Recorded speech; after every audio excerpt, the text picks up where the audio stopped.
ఈరోజు మనం carrot oil preparation చూడబోతున్నాము. సో దానికోసం ముందుగా 3 మీడియం సైజ్ క్యారెట్స్ని పీల్ చేసి చిన్న ముక్కలుగా కట్ చేసి మిక్సీ చేసి పెట్టుకున్నాను. సో నాకు ఇక్కడ 3 మీడియం సైజ్ క్యారెట్స్కి 1 కప్ ఆఫ్ క్యారెట్ పల్ప్ వచ్చిందండి.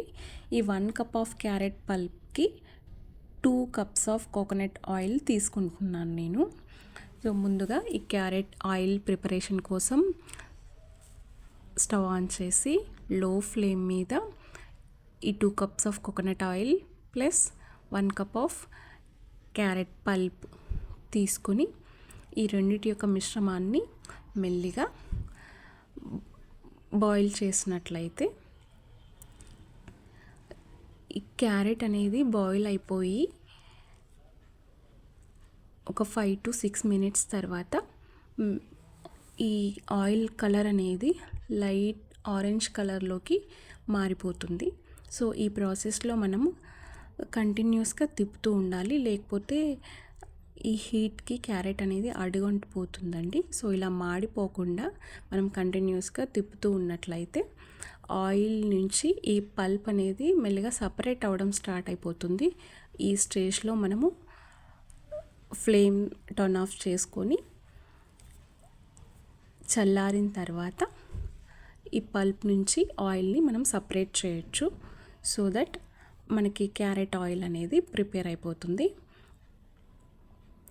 సో ఈ స్టేజ్లో మనం టర్న్ ఆఫ్ చేసి మనం పల్ప్ నుండి ఆయిల్ అనేది సపరేట్ చేయొచ్చు.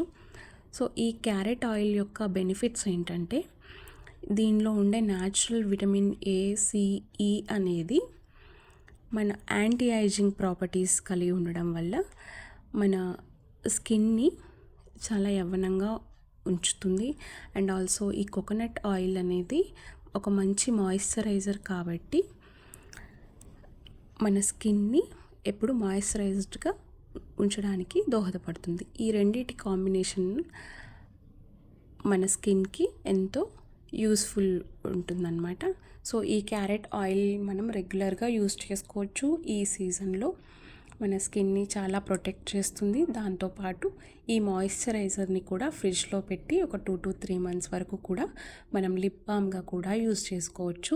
ఈ ఆయిల్ని మనం నార్మల్ టెంపరేచర్లో, రూమ్ టెంపరేచర్లో మనం జనరల్గా ఎలా యూస్ చేస్తాము, సో అలా యూస్ చేసుకోవచ్చు. అండ్ ఇదేనండి, ఇది క్యారెట్ ఆయిల్ ప్రిపరేషన్. ఆల్సో మనం మాయిశ్చరైజర్ కూడా ప్రిపేర్ చేసాము.